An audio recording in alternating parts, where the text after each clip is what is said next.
Di sini kita akan melakukan podcast tentang dua sistem ekonomi dunia, yaitu kapitalisme dan sosialisme. Di sini kita sudah punya satu narasumber. Mungkin kita bisa berkenalan dulu kali ya, kayak soalnya kan ada pepatah yang bilang tak kenal maka tak sayang. Mungkin boleh kan? Baik, perkenalkan nama saya Anissa Mulbina. Saya dari jurusan Ilmu Hubungan Internasional angkatan 2024. Saya di sini akan menjadi narasumber lah ya, mengenai berbincang-bincang antara sistem ekonomi kapitalis dan sosialis ya. Betul.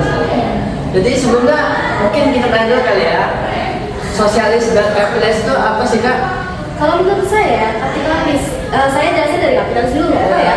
Kalau kapitalis itu tuh sebuah sistem yang dimana nggak ada campur tangan pemerintahnya.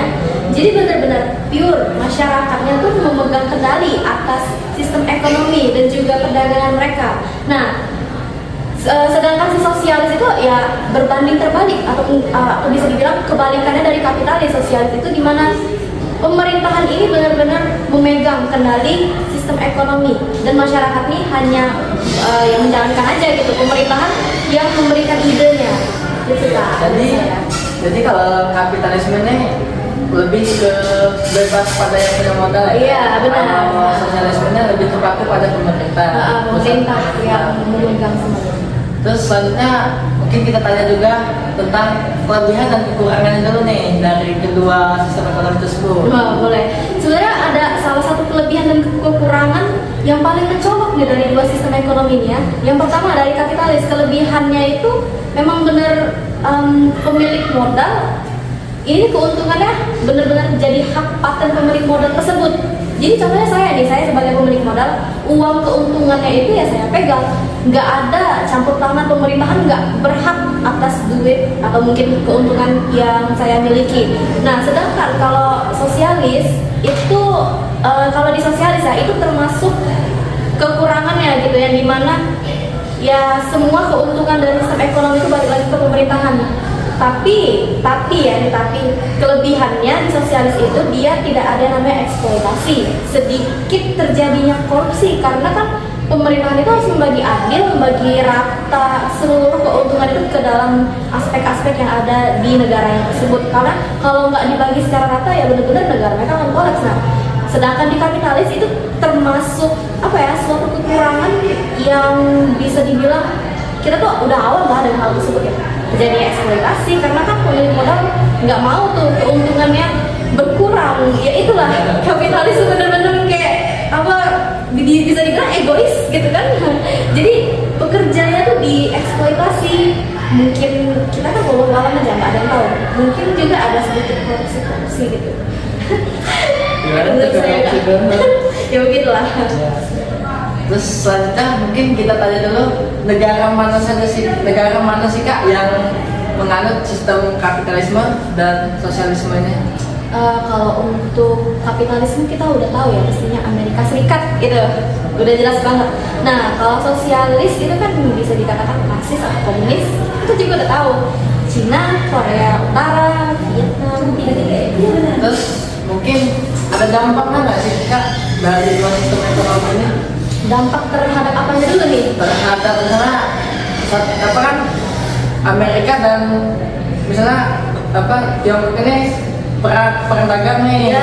Nggak dapat dari ekonominya kalau misalnya sistem dua sistem ini saling berlawanan.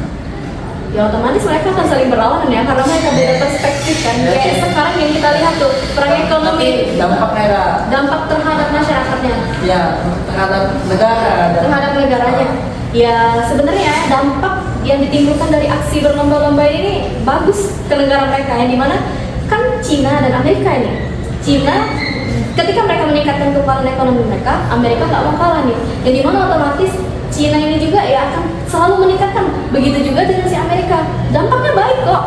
Dengan ada perlombaan dari dua sistem ekonomi berbeda ini, iya. Nah, Indonesia kalau menurut kakak ini menganut sistem apa?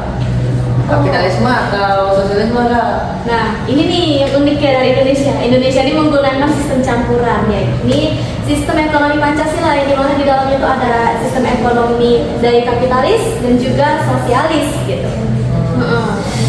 Dan Jadi di negara kita ini sistemnya campuran dari Iya, dua benar. sistem digabungin. Benar. Kenapa harus digabungin? Oh, kayak gini. Kenapa harus digabung ya? Iya. Karena kan Kenapa tidak satu sistem aja. sistem saja gitu. Fondasinya nggak kuat, itu aja. Karena kayak gini, kan di setiap sistem itu mempunyai kekurangan dan kelebihan. Kayak di kapitalis tadi seperti yang saya sebutkan ya salah satunya seperti eksploitasi, itu kekurangannya. Bagaimana sih cara kita menutup kekurangan tersebut? Ya dengan cara menggunakan kelebihan yang ada di sosialis, kayak gitu. Makanya kalau menurut saya nih lebih relevan suatu negara itu untuk menggunakan sistem campuran, karena kan lebih kuat fondasinya. Kita kan nggak mau ya negara itu kolaps hanya karena dengan kekurangan dari sistem itu, gitu. Benar. Jadi kesimpulannya dua sistem ini tidak benar-benar ada yang bisa Pure gitu. betul-betul menjadi satu di satu negara. Iya, kalau untuk sekarang tuh bener-bener nggak bisa kita pakai pure salah satu sistem aja. Kalau misalnya zaman dulu, kita tuh kan jadiin contoh aja ya, kayak peristiwa-peristiwa yang terjadi dulu. Lihatlah, Uni Soviet, mereka bubar. Kayak ya itu dijadikan pelajaran untuk pemimpin aktor-aktor negara saat ini tuh untuk sebisa mungkin nggak menggunakan salah satu sistemnya aja, harus diakal-akalin bukan ya dengan cara mencampurkan kedua sistem tadi gitu loh. Oke, jadi kesimpulan dari kakak apa nih dari semua yang kita bahas tadi? Kalau menurut saya ya yang tadi lebih relevannya tuh zaman sekarang negara harus menggunakan sistem campuran, karena kalau misal negara tersebut menghadapi krisis ya bisa aja sih sebenarnya menggunakan salah satu sistem, tapi itu Kurang efektif, kurang efektif begitu. Lebih baiknya menggunakan dua sistem, dicampur, karena kan nggak ada yang larang juga ya untuk mencampurkan sistem. Karena kita tuh gimana ya, kalau misalnya kita mau meninggikan ego kita, mungkin kayak gini ya, di Amerika sama Cina kan mereka sudah terkenal kalau Amerika itu kapitalis dan juga Cina itu komunis gitu. Mereka pasti gengsi kan untuk mencampurkan ide mereka. Nah mereka tuh mungkin akan menggunakan unsur-unsur sedikit kayak di Cina, menggunakan sedikit unsur dari kapitalis, tapi dicampur karena dibuat berbaur gitu lah dengan sosialis komunis gitu kan. Ya karena mereka juga punya harga diri kali kan, perang ideologi ini deh. Ya, jadi gimana Kak Fandi, apakah masih ada lagi yang belum kita bahas nih? Siapa tahu ada ya one question yang benar-benar bikin Kak Fandi penasaran mengenai ini. Mungkin saya bisa bantu. Mungkin saya belum tahu ya tentang tokoh-tokohnya nih. Tokoh-tokoh dari kapitalisme dan sosialisme ini apa saja Kak? Oh, kalau kapitalisme tokoh yang cetusnya atau tokoh yang terkenal siapa? Kalau dari kapitalisme sendiri kita kan udah tahu ya pasti ya tokohnya tuh bernama Adam Smith, sedangkan dari sosialis itu Karl Marx dan juga Friedrich saya lupa, ada dua orang itu tokohnya gitu. Mungkin cukup sih Kak untuk podcast kali ini. Sudah paham ya Kak Fandi mengenai dua sistem tersebut ya. Juga sudah paham ya. Iya. Kan kalau mau tanya-tanya lagi boleh nih nanti. Ya nanti sama kakaknya Iya. ya. Nanti saya share ya IG dan TikTok saya. Di sini. Di sini. Oke. Terima kasih. Iya. Sampai jumpa. Nah.